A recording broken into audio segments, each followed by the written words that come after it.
Alexandre sempre afirmou ser heterossexual. Mas uma noite em Lisboa fez desmoronar todas as suas certezas sobre quem ele era. Era uma festa animada no bairro Alto, o coração pulsante da noite lisboeta.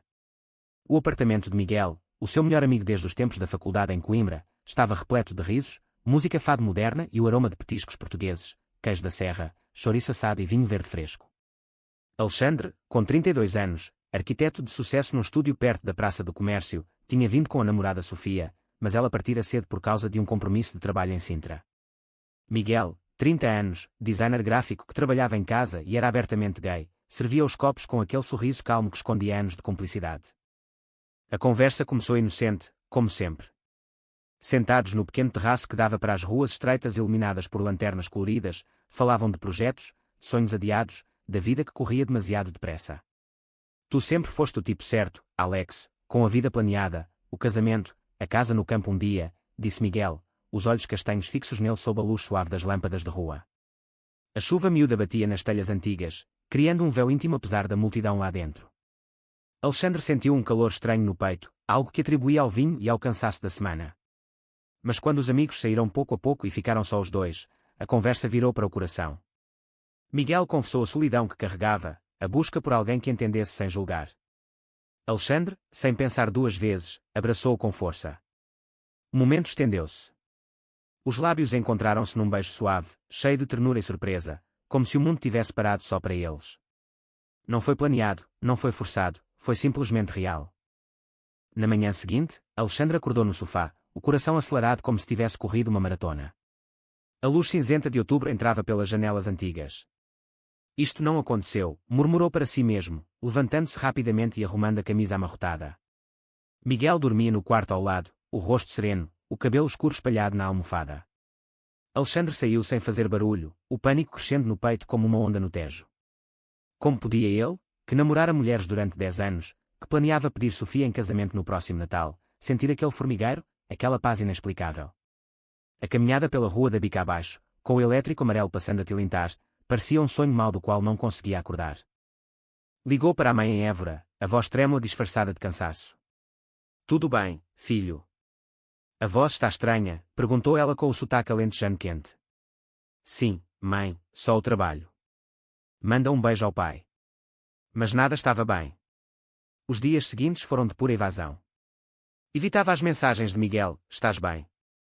Precisamos de falar, mergulhava no trabalho até tarde, desenhando fachadas modernas para um hotel em Cascais, mas a imagem do beijo voltava a cada pausa, trazendo confusão, culpa e uma estranha, proibida paz. A amizade de anos, construída em viagens de comboio para o Porto, noites de estudo na biblioteca da universidade, risos partilhados em praias do Algarve, agora parecia carregada de um significado novo e assustador. Alexandre questionava tudo, as namoradas que nunca duravam mais de 2 anos, o conforto que sempre sentirá ao lado de Miguel, o silêncio que a sociedade lisboeta tolerava mas a sua família do Alentejo nunca aceitaria. O conflito interno começava a crescer, como uma maré que sobe devagar e depois inunda tudo. Ele tentou fingir normalidade. Marcou um jantar com Sofia no restaurante favorito em Alfama, pediu o bacalhau como sempre, riu das histórias dela, mas o toque da mão dela na sua parecia frio, distante. À noite, sozinho no seu apartamento em Santos, olhava para o rio pela janela e lembrava-se do calor do abraço de Miguel. Eu sou heterossexual, repetia em voz baixa, como um mantra. Mas a voz interior respondia cada vez mais baixo. A chuva continuava a cair sobre Lisboa, lavando as ruas mas não o tumulto na sua alma. A semana passou num torpor. Alexandre evitava o Príncipe Real como se o bairro inteiro fosse um campo minado. Miguel mandava mensagens curtas, preocupadas, mas respeitava o silêncio. No escritório, os colegas notavam a sua distração. Estás bem, Alex? Pareces que viste um fantasma, brincava o colega mais próximo enquanto reviam plantas. Ele sorria forçado. Só sono. Mas o sono não vinha. Às 3 da manhã, acordava suado, revivendo o beijo, o sabor a vinho e a algo mais profundo. Decidiu provar a si mesmo. Marcou um encontro com uma antiga colega da faculdade, Clara, que vivia em Belém. Jantaram perto da torre, falaram de tudo e de nada, ele tentou sentir a atração de sempre. Beijou-a à despedida, mas foi mecânico, vazio. Voltou para casa com o peito apertado. No dia seguinte, encontrou Miguel por acaso no café à brasileira. O amigo estava sentado à mesa de sempre, com o portátil aberto. Alex, começou Miguel, a voz baixa. Alexandre sentou-se, as mãos trêmulas. Desculpa ter desaparecido. Eu não sei o que dizer. Miguel olhou com aquela paciência que sempre tivera. Não precisas dizer nada agora. Só não desapareças. Somos amigos há 12 anos. Conversaram durante horas, evitando o tema do beijo, falando do trabalho, da nova exposição no MAD, das festas de São João que se aproximavam. Mas o ar entre eles estava carregado. Alexandre sentia o olhar de Miguel como um peso doce. Ao despedir-se, Miguel tocou-lhe no braço. Se quiseres falar, estou aqui. Sem pressão. Em casa, Alexandre abriu uma garrafa de vinho do Douro e chorou pela primeira vez em anos. Lembrou-se da infância em Évora, das brincadeiras com os primos, das missas dominicais onde o padre falava de família tradicional. O pai, homem rígido que trabalhava na vinha, nunca aceitaria isto. A mãe, carinhosa mas conservadora, diria que era uma fase. Ele era o filho perfeito, bom aluno, bom emprego, prestes a casar. Como podia destruir tudo? Miguel, entretanto, lidava com a própria dor. Tinha sempre amado Alexandre em silêncio, respeitando a orientação declarada do amigo. O beijo fora um impulso, mas agora via a confusão no outro e sofria. Telefonou a uma amiga comum. Ele está a sofrer, mas não me deixa ajudar. A amiga aconselhou paciência. O fim de semana chegou. Alexandre aceitou o convite de Miguel para um passeio no Parque das Nações. Caminharam junto ao rio, o vento frio de novembro batendo nos casacos. Falaram de sonhos. Miguel queria abrir o próprio estúdio, Alexandre sonhava com um projeto sustentável no Minho. Pela primeira vez desde a noite, riram juntos. Mas quando o sol se pôs e as luzes da Expo brilharam, o silêncio voltou. Alexandre parou. Miguel, eu não sei quem sou. O amigo parou também, os olhos cheios de compreensão. Então vamos descobrir juntos, sem pressa. O inverno chegou a Lisboa com chuvas constantes e ventos do Atlântico. Alexandre e Miguel começaram a encontrar-se mais vezes, sempre como amigos, mas cada encontro era um passo mais perto da verdade. Um sábado, decidiram fazer uma escapada à Sintra. O comboio chiava nas curvas, as florestas verdes passavam pela janela. No Palácio da Pena, entre as torres coloridas, Alexandre sentiu-se leve pela primeira vez. Aqui parece que o mundo é maior, disse. Miguel sorriu. E tu mereces um mundo maior que o que te impuseram. À noite, num pequeno restaurante em São Pedro de Sintra, a conversa aprofundou-se. Alexandre falou da pressão familiar, das expectativas. Miguel contou a sua saída do armário aos 19 anos, o choque dos pais em Braga, a reconciliação lenta. Foi duro, mas vivo em paz agora. Alexandre sentiu inveja e admiração. Quando voltaram a Lisboa de táxi, as mãos tocaram-se por acaso. Nenhum afastou. Mas a crise veio com o Natal. Alexandre foi a Évora passar as festas com a família. A mesa estava posta com bacalhau e arroz de pato, a lareira crepitava. A mãe perguntou pela Sofia. Ainda não pediste? Ele gaguejou uma resposta vaga. O pai, com o copo de aguardente na mão, falou da importância de uma família normal. Alexandre sentiu o peito apertar. Ligou a Miguel à meia-noite, da varanda gelada. Não aguento mais fingir. Miguel escutou em silêncio. Vem para casa quando quiseres. Estou aqui. De volta a Lisboa, o ano novo trouxe resolução parcial. Alexandre terminou com Sofia com gentileza, explicando que precisava de espaço. Ela chorou, mas compreendeu. Com Miguel, os encontros tornaram-se mais frequentes. Um jantar em casa, um filme no sofá. O toque era agora intencional, mas sempre respeitoso.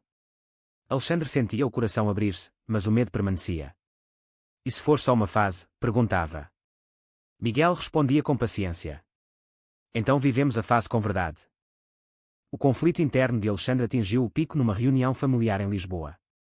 O tio veio de Beja e, ao ver Miguel visitar o apartamento, fez um comentário velado. Cuidado com essas amizades, rapaz. Alexandre explodiu interiormente. Naquela noite, sozinho, decidiu, precisava de tempo para si. Pediu uma semana de férias e foi para o Alentejo, sozinho, caminhar pelas planícies. A primavera trouxe flores às ruas de Lisboa e esperança ao coração de Alexandre. Regressado do Alentejo, mais calmo mas ainda confuso, encontrou Miguel à espera no café. Senti a tua falta, disse o amigo simplesmente. Caminharam até ao mirador de São Pedro de Alcântara, a cidade estendida aos pés como um tapete de telhados. Alexandre falou da viagem, do silêncio das planícies que o ajudara a pensar. Acho que te amo, Miguel. Mas tenho medo do que isso significa para a minha vida.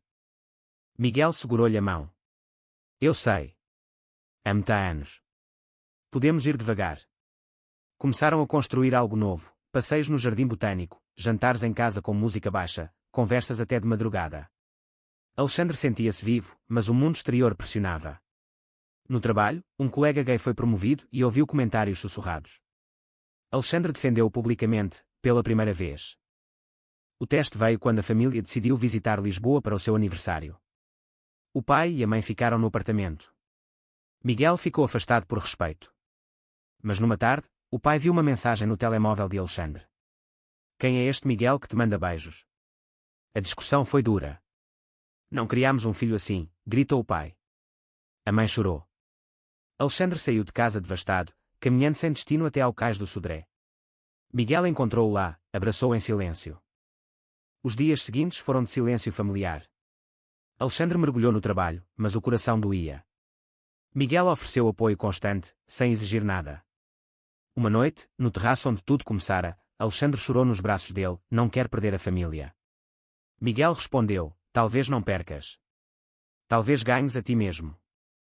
O verão aqueceu Lisboa. Alexandre fez terapia pela primeira vez, num consultório discreto em Campo de Ourique. As sessões ajudaram-no a desmontar anos de expectativas. Miguel, por seu lado, lidava com o próprio crescimento, aceitou um projeto grande em Porto e convidou Alexandre para o acompanhar. A viagem de comboio foi terapêutica. Em Porto, passearam pela Ribeira, beberam vinho do Porto, falaram abertamente. Quer tentar, disse Alexandre. Quer ser eu. De volta, enfrentaram o mundo. Alexandre contou a alguns amigos próximos. A reação foi mista, apoio de uns, distância de outros. Mas ganhou força. No trabalho, propôs um projeto inclusivo para a habitação LGBTQ+, e foi aplaudido. A família, após meses de silêncio, mandou uma carta da mãe, queremos entender. Vem a casa. Alexandre e Miguel foram juntos a Évora. O jantar foi tenso mas honesto. O pai não falou muito, mas não rejeitou. A mãe abraçou Miguel. Foi um começo. O outono trouxe paz. Alexandre e Miguel mudaram-se para um apartamento maior em Alfama, com vista para o rio. A vida era simples, trabalho, passeios, amor construído dia a dia. Alexandre sentia-se completo. Tinha perdido alguns laços, mas ganhara autenticidade. Miguel via o homem que amava florescer. Numa noite de outubro, exatamente um ano depois, voltaram ao terraço do Bairro Alto. A chuva caía suave. Alexandre beijou Miguel com ternura. Obrigado por não desistires de mim. A verdadeira coragem não é nunca ter medo, mas escolher o amor apesar dele. É verdade ou falso que uma única noite pode mudar para sempre a forma como vemos o amor e a nós mesmos?